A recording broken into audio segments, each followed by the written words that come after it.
Hi friends, welcome to biology for DSC 10వ తరగతి జీవశాస్త్రం రెండవ పాఠమైన శ్వాసక్రియ శక్తి ఉత్పాదక వ్యవస్థ పార్ట్ 9 వీడియో చూద్దాం. ఈ వీడియోలో ఆక్సిజన్ లేకుండా శక్తి విడుదలవుతుందా ఈ అంశాన్ని గురించి ఈ వీడియోలో డిస్కస్ చేద్దాం. తీవ్రమైన వ్యాయామం చేసిన తర్వాత మనకి కండరాలలో నొప్పి వస్తుంది కదా, కండరాలకి సరిపోయినంత ఆక్సిజన్ సరఫరా జరిగిందా జరగలేదా అనేది. అంటే ఇక్కడ తీవ్రమైన వ్యాయామం చేసిన తర్వాత మనకి కండరాలలో నొప్పి వస్తుంది. దీనికి కారణం ఏంటి? సరిపోయినంత ఆక్సిజన్ అనేది కండరాలకు సరఫరా కాదు. ఉదాహరణకి మనం 100 మీటర్ల పరుగు పందెంలో వేగంగా పరిగెత్తామనుకుంటే అప్పుడు మన కండరాలు చాలా వేగంగా ఎక్కువగా పనిచేస్తాయి.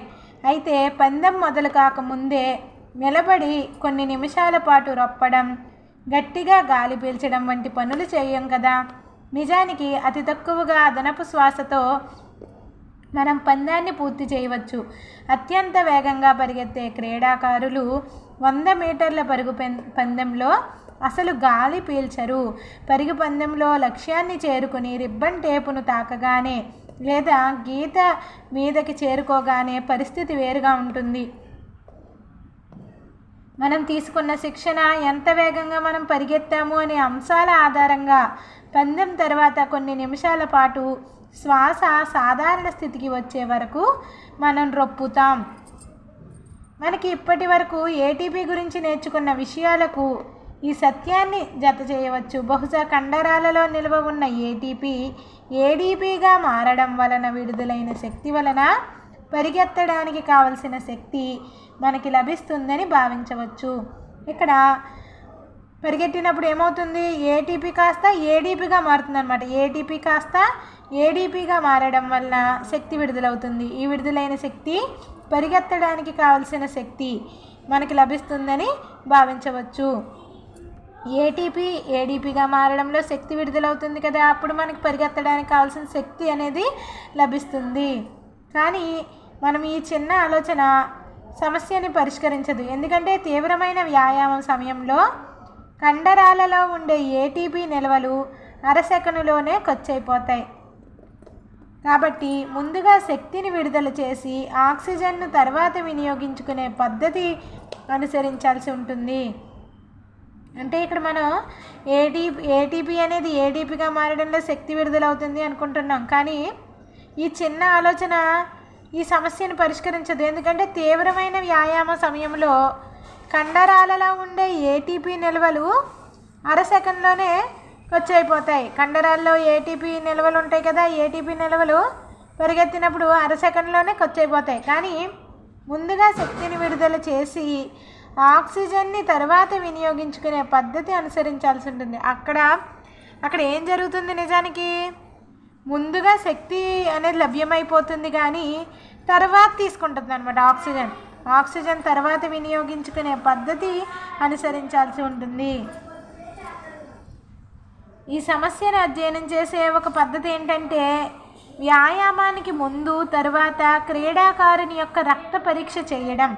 ఈ పరీక్షలో పాల్గొనే క్రీడాకారుడు పరికరాలున్న చోట పరీక్షకు లోను కావాల్సి ఉంటుంది. అతను సైకిల్ తొక్కడం కానీ లేదా వ్యాయామానికి ఉపయోగించే థ్రెడ్మిల్పై ఉండే తివాచి మోటార్ వలన వెనకకు కదులుతూ ఉంటుంది. దీనిపై ఉండే వ్యక్తి పడిపోకుండా ఉండాలంటే తగిన వేగంతో నడవడం లేదా పరిగెత్తడం చేయాలి. పైన నడవడం కానీ చేయాలి. ఈ ప్రయోగంలో వచ్చిన కొన్ని ఫలితాలను గ్రాఫ్లో చూపడం జరిగింది.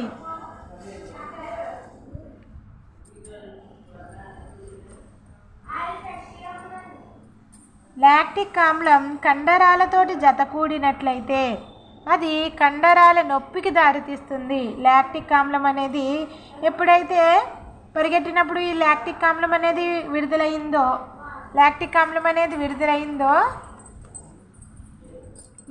ఆమ్లం కండరాల నొప్పికి దారితీస్తుంది అనమాట. మనం సమాన దూరాన్ని నడవడం, వేగంగా నడవడం, నెమ్మదిగా పరిగెత్తడం, వేగంగా పరిగెత్తడం చేసినప్పుడు దూరం సమానమే అయినప్పటికీ మన కాలి కండరాలలో నొప్పి ఒక్కొక్క క్రియకు అధికమవుతున్నట్లు గమనించవచ్చు. దీనికి కారణం కండరాలలో అధికంగా లాక్టిక్ ఆమ్లం అనేది చేరడమే.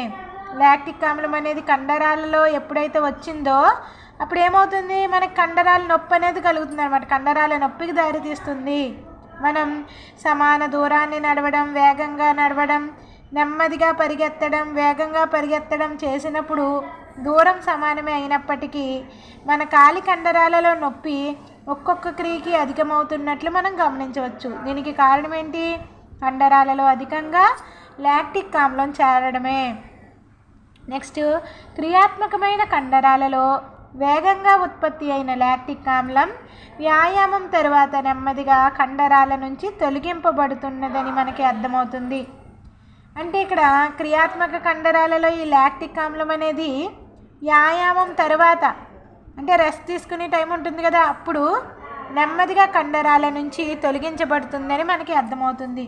ఆశ్చర్యకరమైన విషయం ఏమిటంటే క్రీడాకారుని కండరాలు సాధారణ స్థితికి రావడానికి చాలా ఎక్కువ సమయం పడుతుంది. ఈ సమయంలో ఏమి జరుగుతుందంటే క్రియాత్మక కండరాలలో ఉన్న గ్లూకోజ్ లాక్టిక్ ఆమ్లంగా మార్చబడుతుంది. ఈ సమయంలో ఏమి జరుగుతుందంటే క్రియాత్మక కండరాలలో ఉన్న గ్లూకోజ్ అనేది లాక్టిక్ ఆమ్లంగా మార్చబడుతుంది. లాక్టిక్ ఆమ్లంలో ఉన్న శక్తి గ్లూకోజ్ అణువులోని శక్తి కంటే చాలా తక్కువ అనుకున్నాం మనం. ప్రీవియస్ వీడియోలో ఈ లాక్టిక్ ఆమ్లము, ఇథనాల్ వంటి వాటిల్లో అవి ఉత్పత్తి అయినప్పుడు గ్లూకోజ్ అంటే ఆక్సిజన్ సమక్షంలో విడుదలైన వాటికంటే ఈ లాక్టిక్ ఆమ్లము, ఇథనాల్ వంటివి ఏర్పడినప్పుడు విడుదలయ్యే శక్తి అనేది చాలా తక్కువ అన్నమాట. గ్లూకోజ్ నుండి లాక్టిక్ ఆమ్లం ఏర్పడినప్పుడు విడుదలైన శక్తి మరలా ఏడిపి ఫాస్ఫేట్ నుండి ఏటీపీని తయారు చేయడానికి ఉపయోగపడుతుంది. ఈ లాక్టిక్ ఆమ్లం ఏర్పడినప్పుడు విడుదలైన శక్తి మరలా ఏడిపి ఫాస్ఫేట్ నుండి, అంటే ఎడినోసిన్ డైఫాస్ఫేట్ నుండి ఏటీపీని తయారు చేయడానికి ఈ శక్తి అనేది ఉపయోగపడుతుంది. 100 మీటర్ల పరుగు పందెంలో క్రీడాకారుడు శ్వాసించడం నిలిపివేసి పందెం తర్వాత రొప్పుతాడు. ఈ దశలో కండరాలు అవాయు శ్వాసక్రియ ద్వారా గ్లూకోజ్ని విడగొట్టి శక్తిని విడుదల చేస్తాయి. 100 మీటర్ల పరుగు పందెంలో క్రీడాకారుడు ఏం చేస్తాడు? శ్వాసించడాన్ని నిలుపుదల చేస్తాడు. శ్వాసించడాన్ని నిలిపివేసి పందెం తర్వాత ఆవేశపడతాడు, రొప్పుతాడు అన్నమాట. ఈ దశలో కండరాలు అవాయు శ్వాసక్రియ ద్వారా గ్లూకోజ్ని విడగొట్టి శక్తిని విడుదల చేస్తాయి. ఇలాగా శ్వాసించడం నిలుపుదల చేయడం వలన అవాయు శ్వాసక్రియ జరుగుతుంది అనమాట. అవాయు శ్వాసక్రియ ద్వారా గ్లూకోజ్ని విడగొట్టి శక్తిని విడుదల చేస్తాయి. తర్వాత మాత్రమే క్రీడాకారుని కండరాలలో నిల్వ ఉన్న లాక్టిక్ ఆమ్లాన్ని తొలగించడానికి అవసరమైన ఆక్సిజన్ అనేది లభ్యమవుతుంది. శ్వాసించడాన్ని నిలుపుదల చేస్తాడు కదా క్రీడాకారుడు, కాబట్టి ఆ తర్వాత మాత్రమే అవసరమైన ఆక్సిజన్ అనేది లభ్యమవుతుంది. ఆ తర్వాత లాక్టిక్ ఆమ్లం అనేది తొలగించడానికి అవసరమైన ఆక్సిజన్ అనేది లభ్యమవుతుంది. అందువలన మనం తీవ్రమైన వ్యాయామం చేసినప్పుడు శరీరంలో ఆక్సిజన్ లోటు ఏర్పడుతుంది. ఈ లోటు తర్వాత జరిగే శ్వాసక్రియలో పూరింపబడుతుంది. మనం తీవ్రమైన వ్యాయామం చేసినప్పుడు శరీరంలో ఏమి ఏర్పడుతుంది? ఆక్సిజన్ లోటు, ఆక్సిజన్ డెప్త్ అనేది ఏర్పడుతుంది. ఈ లోటు తర్వాత జరిగే శ్వాసక్రియలో పూరించబడుతుంది. ఎక్కువ దూరం పరిగెత్తే క్రీడాకారులు నిరంతరం శ్వాసిస్తూ ఉండడం వలన పరిగెత్తే సమయంలోనే కొంత లాక్టిక్ ఆమ్లం తొలగించబడడం వలన ఎక్కువ సమయం అలసిపోకుండా పరిగెత్తగలుగుతారు.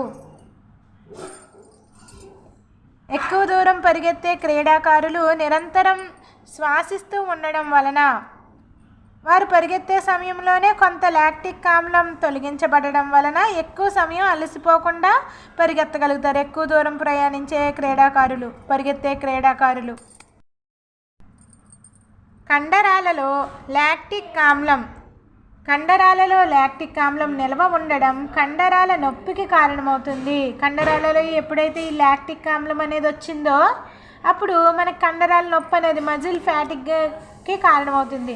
శరీరానికి సరిపోయినంత విశ్రాంతి లభించినట్లయితే కండరాల అలసట తొలగిపోతుంది. శరీరానికి సరిపోయినంత విశ్రాంతి ఎప్పుడైతే వచ్చిందో మళ్ళీ ఈ కండరాల అలసట అనేది తొలగిపోతుంది.